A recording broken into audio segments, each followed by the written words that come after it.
is the big game, Man City against Arsenal. I think on the surface it looks a pretty tough game to predict. However, I've got quite a lot of angles to go through. So without wasting any time, this is the biggest game of the weekend, final game of the weekend. Uh, first against second, first against second of last season, first against second of this season. So we've got massive implications on the title race come the end of the season. It's not set up to be the most entertaining fixture, but I still think there's a lot of potential angles. De Bruyne was taken off in the last game against in the Champions League, so he comes in as a doubt for this game. I think if he is to start, it's obviously beneficial for Haaland. If not, we'll see Foden return to the lineup, which is not good for Haaland. Um, for Arsenal, will obviously Declan Rice return. Odegaard remains out, so we could once again see sort of Havertz drop into a deeper midfield role. I don't think that's an optimal solution for Arteta. I didn't like how they set up against Atalanta. I just think sort of Havertz is probably the most informed player in that team, so you don't really want to be changing him. You'd rather be sort of building around him rather than the other way around. Um, with that being said, Arsenal were fantastic against Man City last season. They kept two clean sheets. Uh, Haaland, I don't think had a shot on target in either of those games, so they should come into this full of confidence. And I don't think Arteta changes much from that blueprint. With that in mind, it sort of renders season data a bit irrelevant. You don't really get a game like this very often in the season. So for this, for the analysis in this game, I'm going to focus more on the sort of head-to-head games last season, what we learned from them, and how we can sort of extrapolate from that to bet on this game.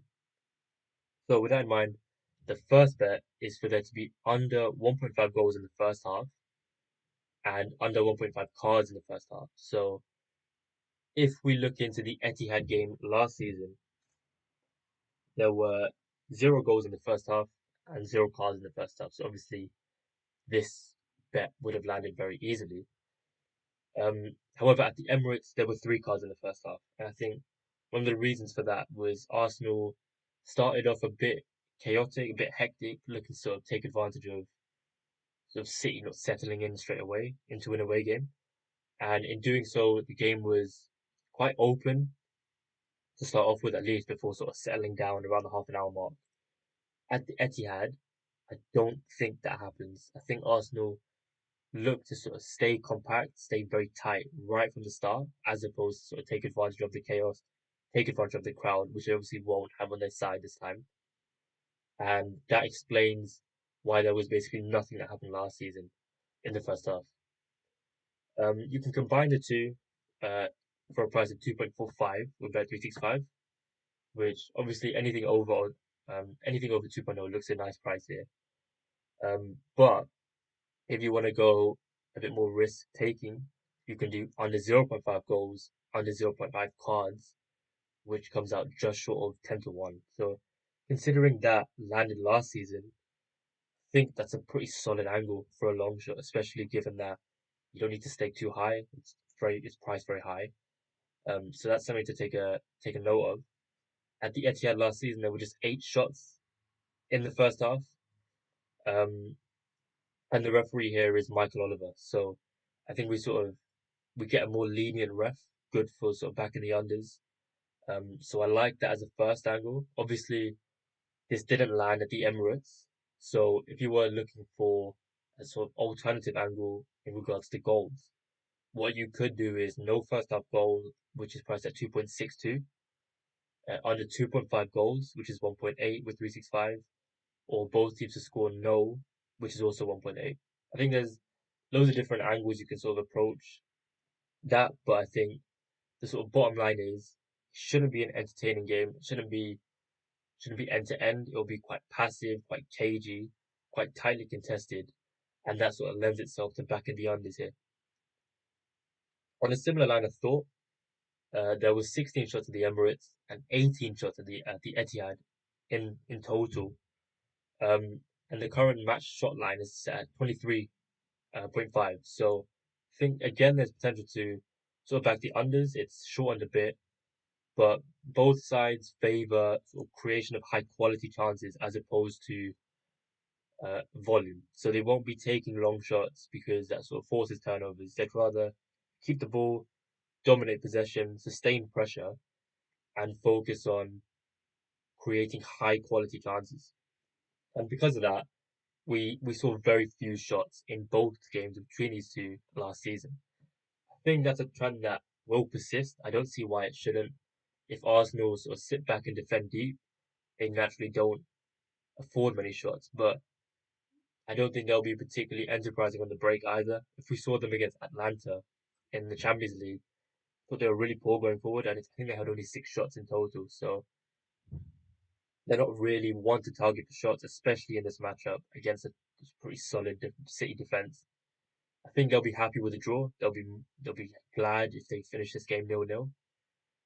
So again, I think shots really like the under here based on all those points.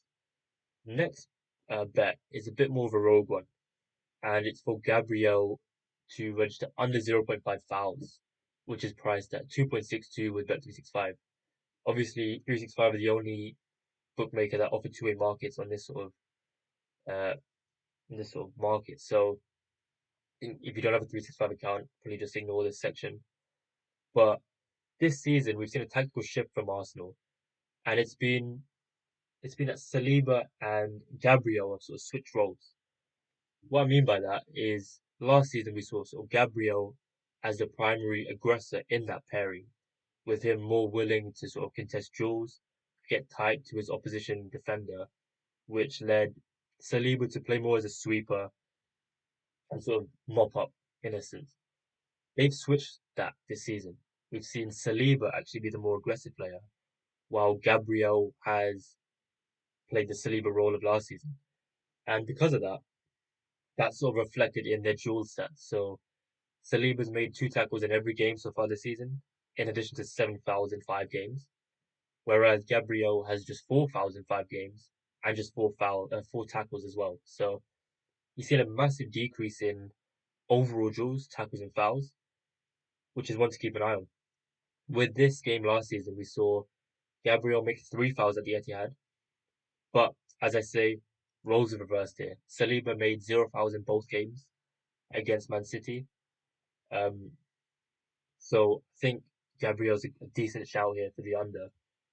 I would ideally like to back under tackles, but as I say, Bet365 are the only one that offer this, and they're only offering under 1.5 tackles at 1.5, which is obviously too short to play as a single.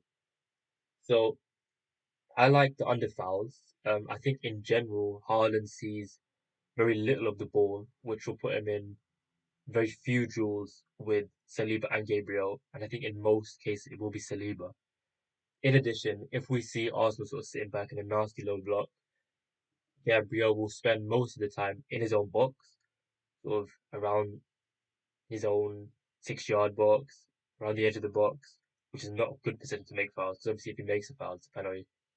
So I like that. I think from a tactical perspective, I don't think he sees too many duels. I think his most of his involvement will be sort of blocking shots, clearing crosses, things like that, rather than getting tight to Haaland and being aggressive. The only thing that sort of worries me is from set pieces when he gets forward. Obviously, Arsenal play very aggressive there. I just think I just think this price at 2.62 really stands out. Next one for me, angle four, is going with Rodri, who is back from injury. He started in the last game for Man City in the Champions League, and I think he's just a player that it's sort of the narrative is set up for him to have a good game here. He had 2 shots at the Emirates last time he faced Arsenal. He didn't play the game at the Emirates because he was suspended.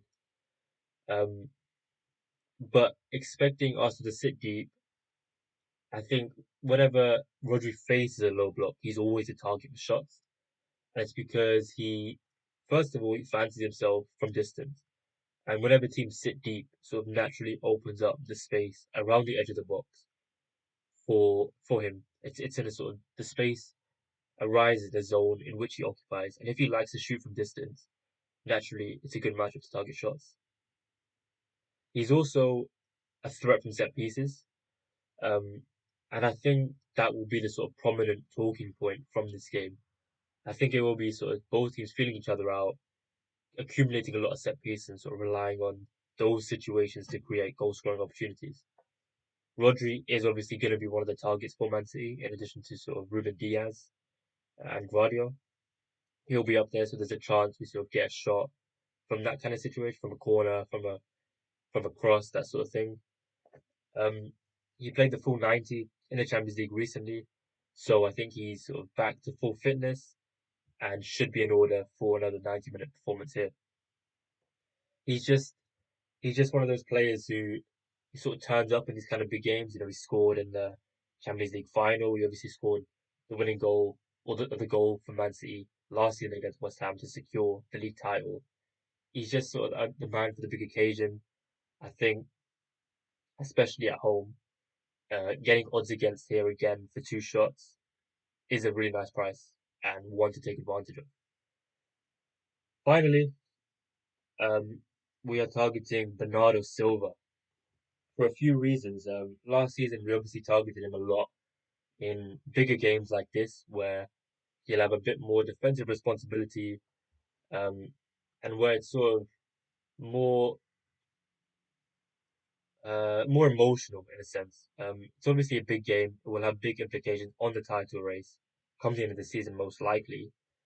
Um, so I think he'll be really up for it. Should be in for a full 90 or thereabouts, and he also should be playing in a central role. So most predictive lineups have him sort of in front of Rodri alongside Foden. Uh, and I think playing in that sort of position, big opportunity to target Jules. If we look into his data from last season, at the Etihad, he made one foul, three tackles, and was dribbled past three times. Dribbled past essentially meaning he attempted three tackles and did not win the ball. So 3 out of 6 tackles, one foul, playing on the right wing, which is important to note. Um, at the Emirates, he made one foul, three tackles, two dribbled past, and received a yellow card in a central midfield role. So we could see him sort of return to that position here. Now, I'm pretty sure this price will drop, so I'm not gonna sort of post about it instantly, but he's currently 1.83 for two tackles with Sky and 3.5 for three tackles. Now, considering last season he made three tackles in both games, and that was from a pretty low percentage of sort of efficiency, three tackles looks a really good shout here. Should be in for the full 90, playing in a central role, and the data looks great. So 3.5 for three tackles is a nice shout. In addition, he's 1.53 for a foul with Bet365. Again, nice if you want to sort of double that with something, potentially like a Rodri shot. And he's 5.5 with Sky for a card.